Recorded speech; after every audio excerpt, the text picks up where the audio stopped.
Hey everyone, this side is Komal and welcome to Orbit Classes channel. So in this video we are going to start our new topic, coordination chemistry. What do you mean by coordination chemistry? You know हमारी periodic table में 4 blocks होते हैं, S block, P block, D and F block. तो D block जो S block यहाँ एक side होता है, राइट साइड में P block लगाओ, बीच में D block है और उसके नीचे क्या होता है F block. D block are called transition elements. Block D के एलिमेंट्स को क्या बोलते हैं? ट्रांजिशन एलिमेंट्स और transition metal we can say. तो transition elements have a tendency to form a complex compound. Transition element have a tendency to form a complex compound. मैंने क्या बोला कि ट्रांजिशन एलिमेंट की टेंडेंसी होती है कॉम्प्लेक्स कंपाउंड्स बनाने की, in which metal is bonded to large number of anions or neutral molecules, in which metal is bonded to large number of anions or neutral molecules that we called as coordination compound. कि वो क्या बन जाएगा? coordination compound बनेगा. दोबारा सुनो. concept of coordination chemistry arises from the transition elements. Transition element that have a tendency to form a complex formation. दोबारा सुनिए, लिखते हैं इसी बात को. Concept of coordination chemistry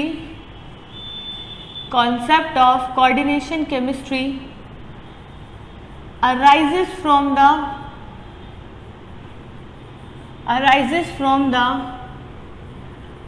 transition elements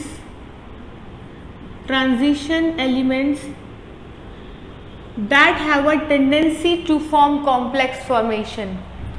That have a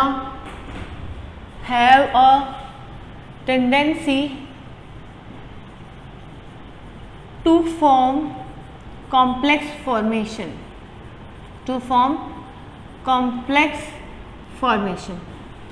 देखिए मैंने क्या बोला, कॉन्सेप्ट जो है कोऑर्डिनेशन केमिस्ट्री का आया कहाँ से? Concept of coordination chemistry arises from transition elements. Transition elements यानी ब्लॉक डी के जो एलिमेंट्स होते हैं उन्हें क्या बोलते हैं? Transition element. तो कोऑर्डिनेशन केमिस्ट्री का जो कॉन्सेप्ट था वो कहाँ से आया? From transition element that have a tendency to form complex formation. Complex का मतलब क्या हुआ? in which metal is bonded to large number of anions और neutral molecules. पूरा चैप्टर देखोगे समझ में आएगा क्या कहना चाह रही हो. कॉम्प्लेक्स फॉर्मेशन का मतलब क्या है? मैंने क्या बोला? कॉम्प्लेक्स यानी in which metal is bonded to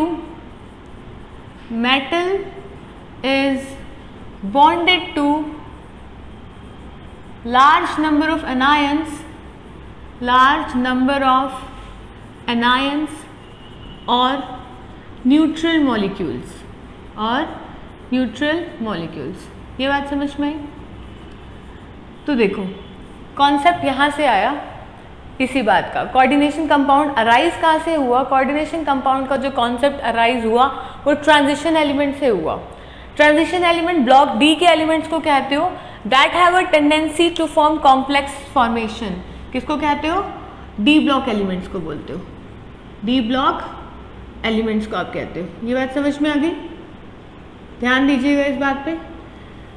दूसरी चीज देखो, आप देखिए हीमोग्लोबिन, पता है ना हीमोग्लोबिन में जो सेंट्रल मेटल एटम होता है ना वो होता है आयरन. मैंने क्या बोला? हीमोग्लोबिन में जो सेंट्रल मेटल एटम होता है वो कौन होता है? आयरन. हीमोग्लोबिन उसमें सेंट्रल मेटल एटम कौन होता है? आयरन. इसी तरह से आप ले लीजिए क्लोरोफिल, उसमें जो सेंट्रल मेटल एटम होता है वो होता है मैग्नीशियम. क्लोरोफिल उसमें सेंट्रल एटम होता है मैग्नीशियम. और इसी तरह से आप कह दो vitamin B12 central metal atom is cobalt. इन सब की भी टेंडेंसी है कॉम्प्लेक्स फॉर्मेशन की. ये कोऑर्डिनेशन कंपाउंड्स के ही एग्जाम्पल बता रही हूँ मैं. हीमोग्लोबिन का आप स्ट्रक्चर बनाएंगे तो देखना वो एक कोऑर्डिनेशन कंपाउंड का ही एग्जाम्पल होगा जिसमें मेटल एटम बॉन्डेड है लार्ज फॉर्म ऑफ एनायंस के साथ, लिगेंड्स बोलते हैं उसको आगे जाके, ठीक है। तो ये सारे हीमोग्लोबिन देख लो, हमारी प्लांट लाइफ में देख लीजिए, हमारी बॉडी में देख लो, ह्यूमन बॉडी में देख लो, तो कोऑर्डिनेशन केमिस्ट्री का बहुत ज़्यादा रोल है। आप देख लो ब्लड यानी हीमोग्लोबिन में आपने कहा आयरन, जो कोऑर्डिनेशन केमिस्ट्री एक इंपॉर्टेंट रोल प्ले कर रही है। क्लोरोफिल जिस तरह आपने बात करी, विटामिन B12 जिस तरह आपने बात करी, तो यहाँ पे कोऑर्डिनेशन केमिस्ट्री का बहुत ही बड़ा रोल है, ठीक है। कॉन्सेप्ट जो है कोऑर्डिनेशन केमिस्ट्री का जो रोल है वो बहुत और जगह भी है। मेडिसिनल केमिस्ट्री में लगा दो, इंडस्ट्रीज में है, इसका बहुत ज़्यादा रोल है। एनालिटिकल रिएजेंट्स में कोऑर्डिनेशन कंपाउंड्स का बहुत बड़ा रोल है। मेटलर्जिकल प्रोसेसेस में कोऑर्डिनेशन कंपाउंड्स का बहुत बड़ा रोल है। तो वी कैन से कि coordination compounds play a important role in metallurgical process, analytical reagents, clear. Coordination compounds have an important role in blood as well as in plant life, or we can say coordination compound have important role in medicinal chemistry also. तो coordination compound का role बहुत जगह है। coordination compound concept कहाँ से arise हुआ? From the transition element that have a tendency to form complex formation.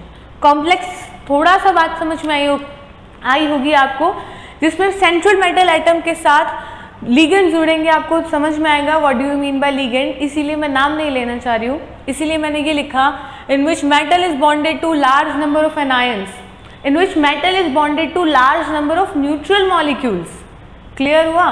तो concept of coordination chemistry play a very important role in metallurgical processes, analytical reagents, in plant life as well as in human body. Haemoglobin में भी बहुत बड़ा important role है, as well as in medicinal chemistry also. Clear हुआ यहाँ तक? So you have learned how the coordination compounds play a vital role in our lives, in medicinal chemistry, in industrial reagent, in industrial catalysts, in analytical reagents, etc. So our next topic is Werner's theory of coordination compound. Werner's theory of coordination compound was given by a Swiss chemist Alfred Werner. Alfred Werner was the first chemist who gave the ideas of coordination compound, who gave the behavior and structures of coordination compound.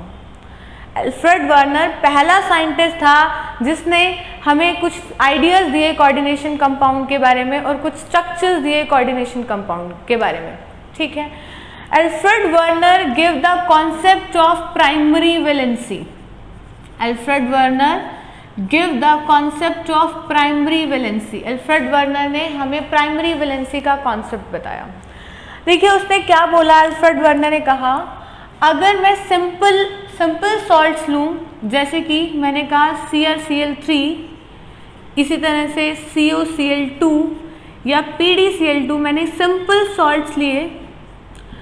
अगर हम simple salt लेते हैं तो ये dissociate होने के बाद metal अलग हो गया, Cr3 plus 3Cl minus ion, CO2 plus 2Cl minus ion, और इसी तरह से Pd2 प्लस और 2Cl माइनस आयन।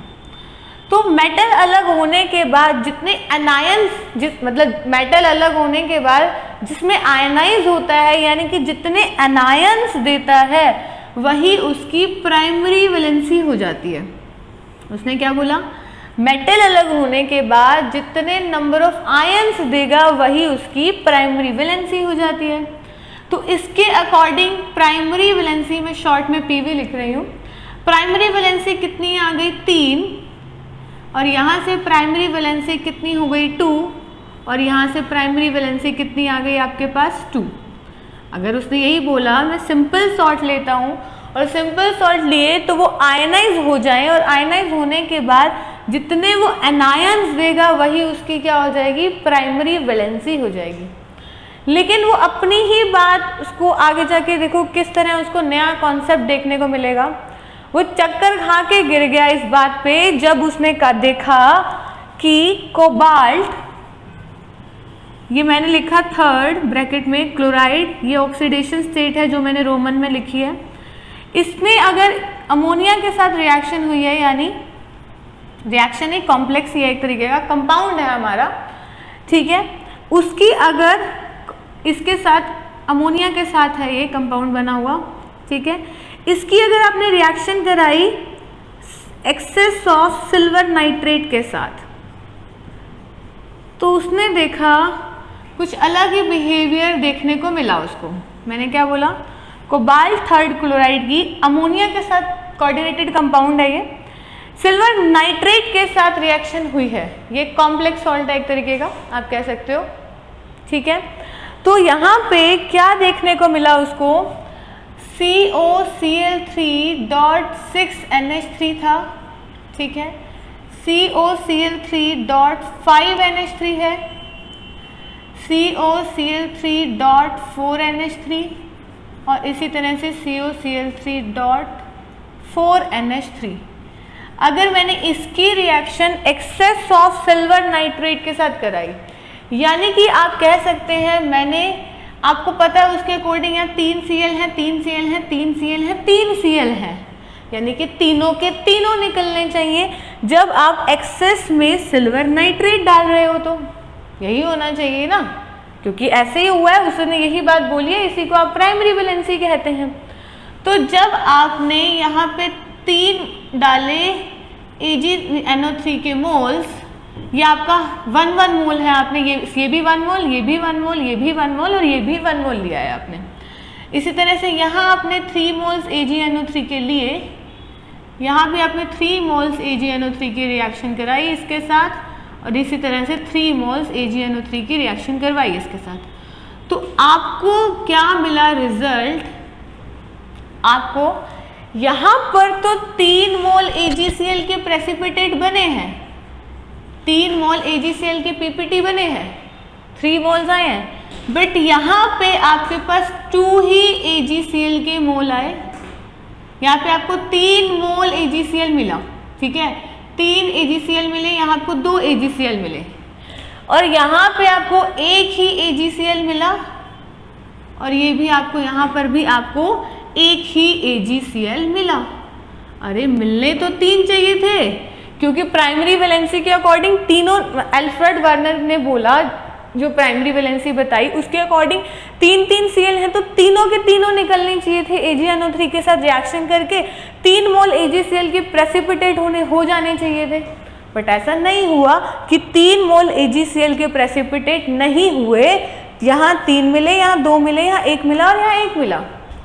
अच्छा, अब ये क्या हुआ, अब यानी समथिंग, कुछ तो घपला है जो यहाँ पे चेंज हुआ है। अब फिर उसने इसी चीज़ के बारे में स्टडी किया, तो उसने देखा ये जो है, उसने बोला, पहले तो ध्यान से देखो, ऊपर वाले में ये इस तरह नहीं है, उसने कहा, यानी कि क्या हुआ, अगर मैं हर किसी के साथ ये जो NH3 है, मतलब 6 ही जोड़ दूँ, एनायन जो जुड़े हुए हैं सेंट्रल मेटल एटम के साथ, तभी वो कम्प्लेक्स बन रहा है ना।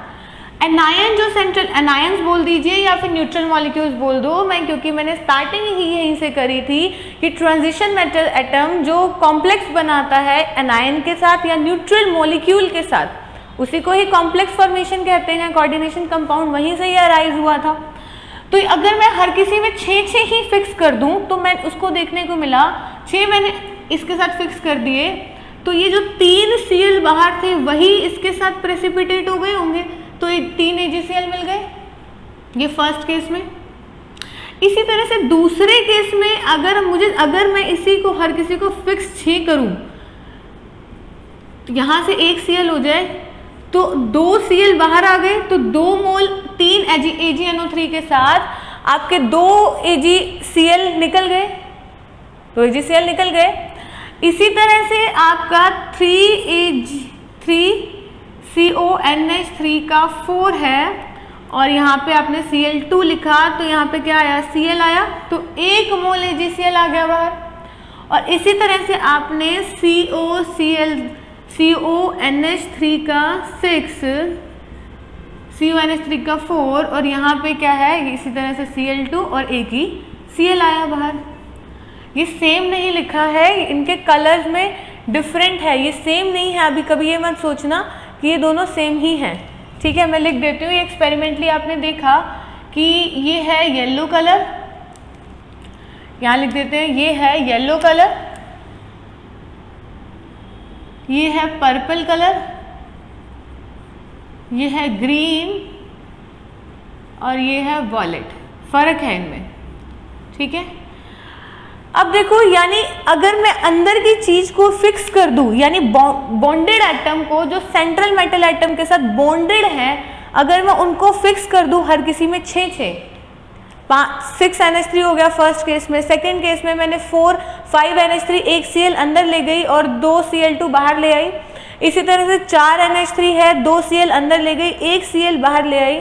4 NH3 है और 2 Cl अंदर और 1 Cl बाहर, और स्क्वायर ब्रैकेट में इनक्लोज कर दिया जाए, तो उसने देखा कि जो स्क्वायर ब्रैकेट के बाहर है वही पीपीटी बन रहे हैं AgCl के।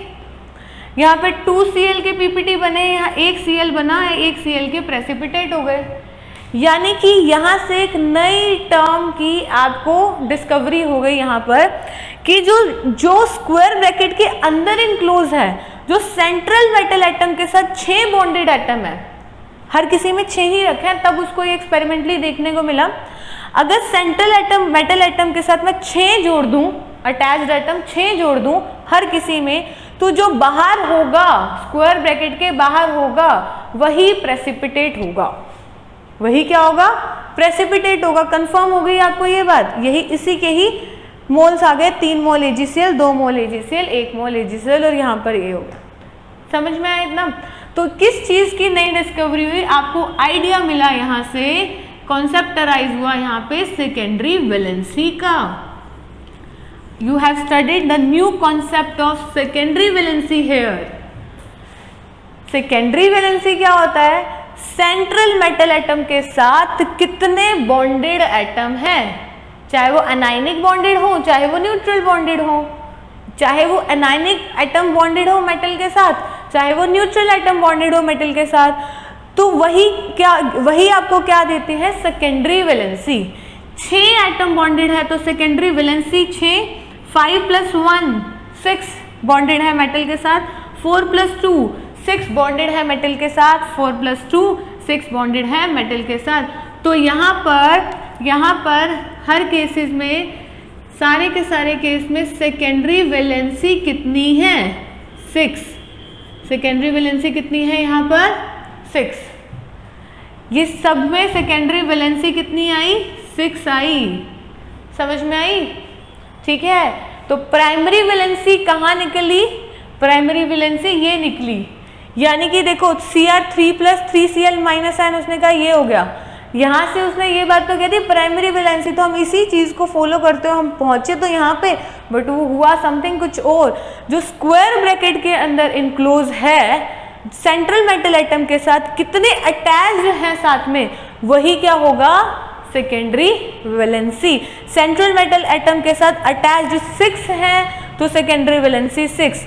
तो हर किसी केस में सेकेंडरी वैलेंसी कितनी निकल कर आई? 6। डन हुआ इतना?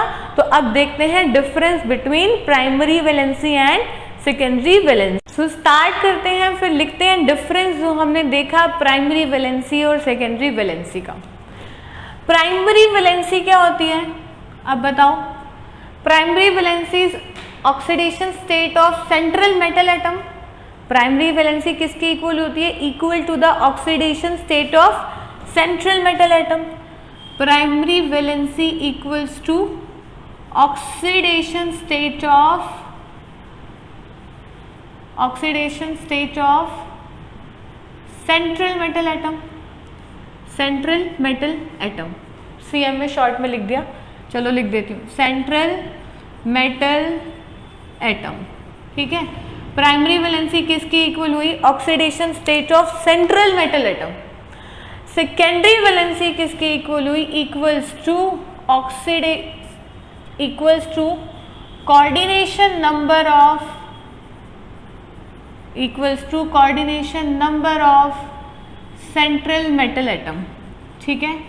ये किसकी इक्वल होती है? Coordination number. Coordination number secondary valency क्या थी? कितनी अटैच्ड यूनिट थी, कितने अटैच नंबर ऑफ लीगेंड थे। अब मैं लीगेंड बोल रही हूँ, कितने अटैच नंबर ऑफ लीगेंड थे जो सेंट्रल मेटल एटम के साथ जुड़े थे, वही कोऑर्डिनेशन नंबर होता है। हर किसी के इसमें 6 जुड़े थे तो कोऑर्डिनेशन नंबर क्या निकला था 6, यानी कि सेकेंडरी वैलेंसी क्या हो गई 6, ठीक है। यानी सेकेंडरी वैलेंसी क्या होती है, equals to coordination number of central metal atom. Clear हुआ। अब प्राइमरी वैलेंसी ऑक्सीडेशन स्टेट की इक्वल हुई, सेकेंडरी वैलेंसी कोऑर्डिनेशन स्टेट की इक्वल हुई। प्राइमरी वैलेंसी क्या होती है आपकी, ये सेंट्रल मेटल एटम के इक्वल हुई है। प्राइमरी वैलेंसी आपकी क्या होती है, आयनाइजेबल। क्या होती है आपकी, आयनाइजेबल, यानी कि आयनाइजेबल होगी।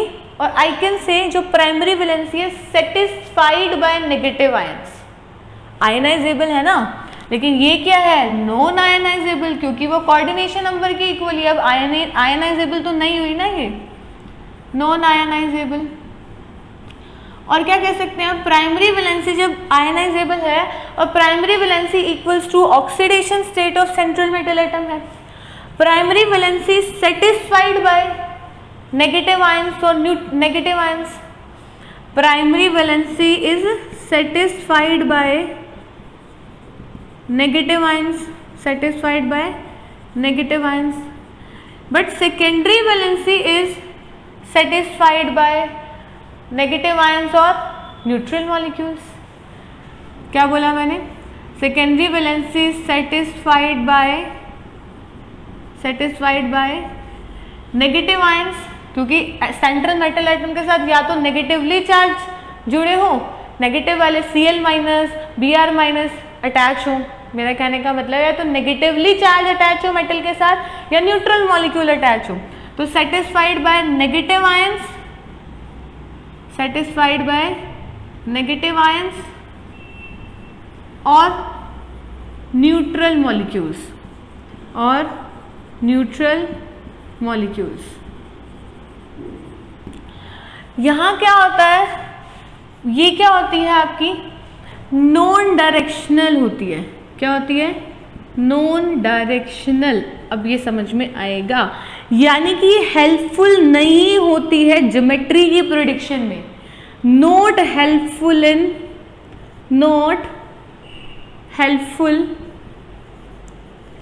In geometry prediction, in geometry prediction. बताती हूँ इसका मतलब क्या है, बट इट इज, ये हेल्पफुल होती है, हेल्पफुल इन ज्योमेट्री प्रेडिक्शंस। यानी कि देखो, अगर यहाँ पर 6 अटैच हैं सेंट्रल मेटल एटम के साथ, 6 लिगेंड्स अटैच है। लिगेंड का बेसिकली मतलब होता है जो इलेक्ट्रॉन पेयर डोनेट करता है मेटल एटम को। लिगेंड का मतलब क्या होता है, जो इलेक्ट्रॉन पेयर डोनेट करता है मेटल एटम को। क्योंकि ट्रांजिशन एलिमेंट्स, यहाँ पे ट्रांजिशन एलिमेंट्स की बात करी थी हमने, चैप्टर की स्टार्टिंग करी थी, ट्रांजिशन एलिमेंट्स के बारे में बताया था। डी ब्लॉक एलिमेंट, वो D block element they have charge, यानी कि उनके पास वैकेंट और वाइटल होती हैं। आप देखो स्कैंडियम, टाइटेनियम, वेनेडियम ले लो, यहाँ पे 3d1, 4s2, 3d series, 4d series, 5d series. आपने D&F ब्लॉक चैप्टर पढ़ा है तो यू हैव लर्न कि 3d series, 4d series, 5d series क्या है। और कोई भी मैंने ले लिया, सपोज मैंने मैग्नीज ले लिया, तो उसकी है ऑक्सीडेशन स्टेट, उसका है इलेक्ट्रॉनिक कॉन्फ़िगरेशन 3d5, 4s2। तो उसकी अगली वाली खाली है ना, अगली वाली ऑर्बिटल खाली है ना, 3d 4s के बाद जो नेक्स्ट है वो ब्लैंक है ना, 4p खाली है ना उसके पास, ठीक है। तो आप बोल सकते हो कि वैकेंट है तो लिगेंड उसको डोनेट कर सकता है इलेक्ट्रॉन, क्योंकि मेटल एटम के पास वैकेंट ऑर्बिटल है। अगर किसी के पास खाली जगह हो गई तो लिगेंड उसको डोनेट कर सकता है ना इलेक्ट्रॉन। तो लिगेंड डोनेट करता है electron to the central metal atom. Ligand क्या होता है, ligand donates electron to the central metal atom, ठीक है। तो यही बात थी, अगर कितने लिगेंड्स लगे हैं, अब सेकेंडरी वैलेंसी यही बताता था कोऑर्डिनेशन नंबर के इक्वल होता है। अब कोऑर्डिनेशन नंबर 6 है तो उसके अकॉर्डिंग ऑक्टाहेड्रल ज्योमेट्री हो सकती है। जैसे कि आपने बोला था CONH3 का 6, मैं लगा देती हूँ 3+ का 4, तो क्या हो सकता है ये ऑक्टाहेड्रल, बताएंगे, यही तो प्रेडिक्शंस कर रहा है ना ये। अच्छा, इसी तरह से अगर आप बात करोगे ऑक्टाहेड्रल, NiCO का 4, इसी तरह से बात कर लीजिए NiCl का 4 2 माइनस आयन। अब ये एक टेट्राहेड्रल है, ये 4 अटैच हैं दोनों में, एक इनमें से टेट्राहेड्रल है और एक इनमें से स्क्वायर प्लेनर है, एक इनमें से टेट्राहेड्रल है और एक इनमें से स्क्वायर प्लेनर है। मेरी बात समझ रहे हो? मैंने क्या बोला, दोनों ही 4 है, 4 में एक टेट्राहेड्रल है और एक क्या है, स्क्वायर प्लेनर है। ये एक टेट्राहेड्रल है और एक स्क्वायर प्लेनर है। अब ये कैसे पता चला, ये पूरे चैप्टर में जब आप पढ़ लेंगे तब आपको पता लगेगा लिगेंड फील्ड स्ट्रेंथ के टॉपिक से। आगे जाओगे वैलेंस बॉन्ड थ्योरी भी पढ़ोगे, CFT पढ़ोगे तो आपको समझ में आएगा। यानी कि इसने प्रेडिक्शंस में हेल्प करी कि 6 है तो ऑक्टाहेड्रल हो सकता है, 4 है तो टेट्राहेड्रल स्क्वायर प्लेनर होगा। इसी तरह से फर्दर जो हम स्टडी करने वाले हैं, पर यहाँ पे oxidation state it is not helpful in predicting the geometry. Clear हुआ? It is not helpful in predicting the geometry. Done? तो समझ में आया? Equals primary valency equals to oxidation state of central metal atom, secondary valency equals to coordination number of central metal atom. This is ionizable, this is non ionizable, this one is non directional, but ये directional है ना, बता रही है ना आपको, direction दे रही है। अच्छा मैंने लिखा नहीं, तो ये 4th, ये 5th पॉइंट है, ये 4th पॉइंट, ये क्या हो गया, डायरेक्शनल। समझ आ गई?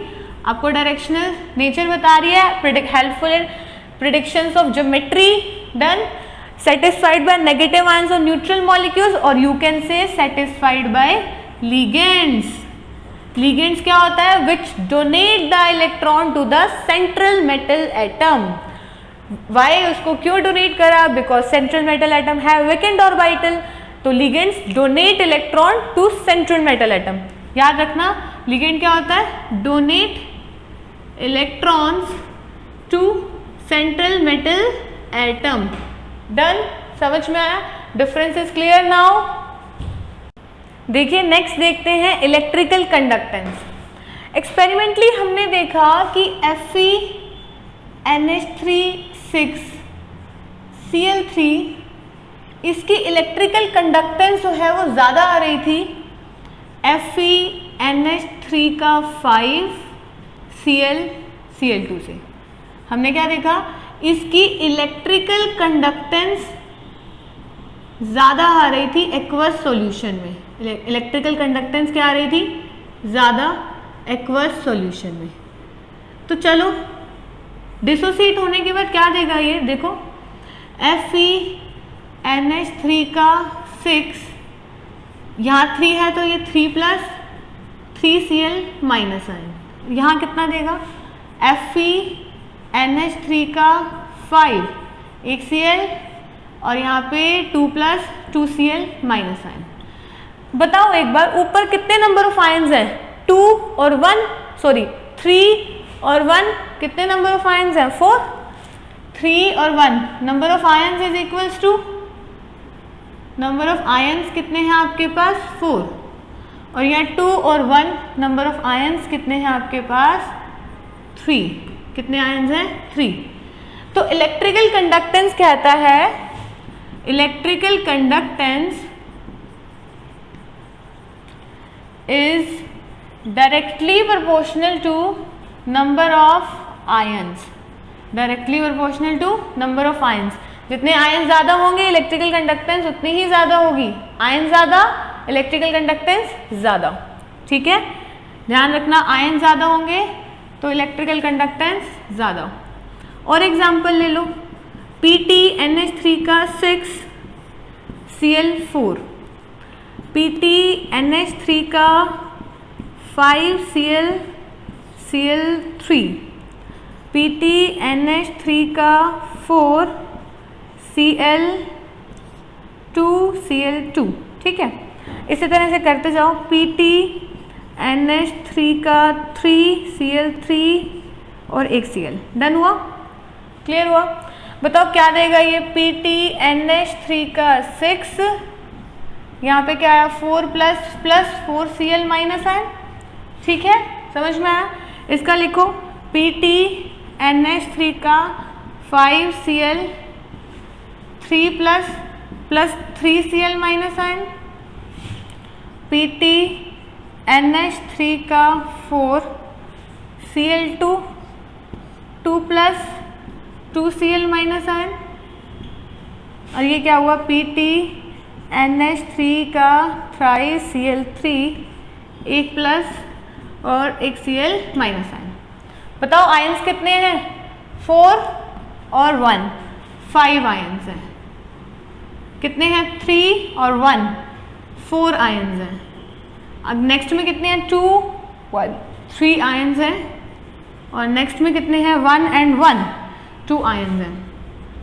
तो जितने ज़्यादा आयंस होंगे इलेक्ट्रिकल कंडक्टेंस उसकी ज़्यादा होगी। नंबर ऑफ आयंस ज़्यादा, इलेक्ट्रिकल कंडक्टेंस ज़्यादा। Clear? Now let's start with Werner's representation. Werner's representation देखो क्या करते हैं। पहले तो ये बात ध्यान रखना कि जो प्राइमरी वैलेंसी होगी, प्राइमरी वैलेंसी इज रिप्रेजेंटेड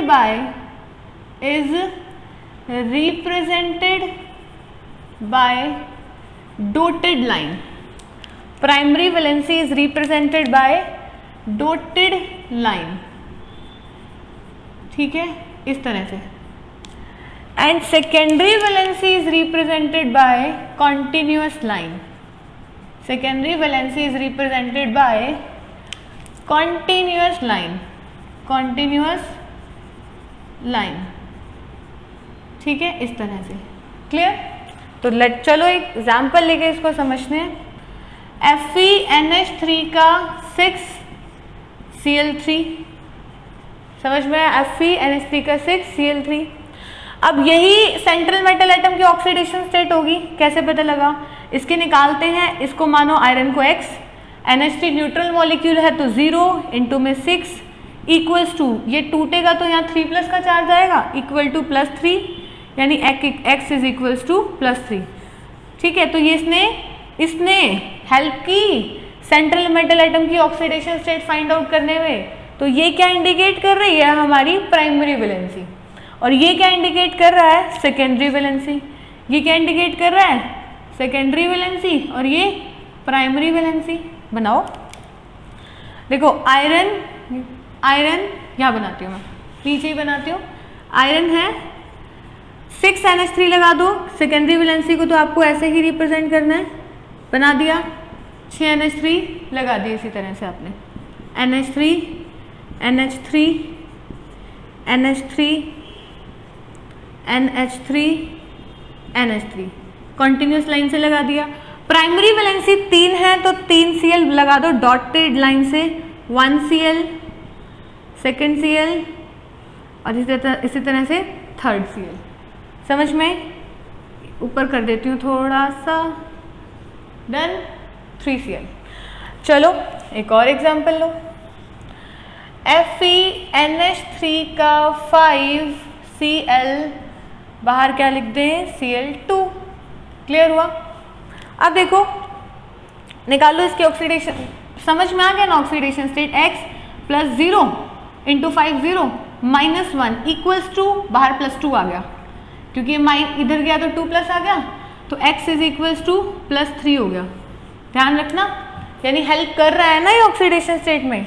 तो आयरन लिखिए सेंट्रल में, 5 NH3 ड्रॉ करो, 1 Cl लगाओ कॉन्टिन्यूअस लाइन में, क्योंकि ये सेकेंडरी वैलेंसी है। 5 NH3 लिगेंड्स अटैच हैं और 1 Cl अटैच है। डन। 2 Cl ऐसे हैं जो क्या इंडिकेट कर रहे हैं? Primary valency. अच्छा एक बात बताओ, क्या इस Cl ने प्राइमरी वैलेंसी में हेल्प नहीं करी? करी है ना, -1 आया।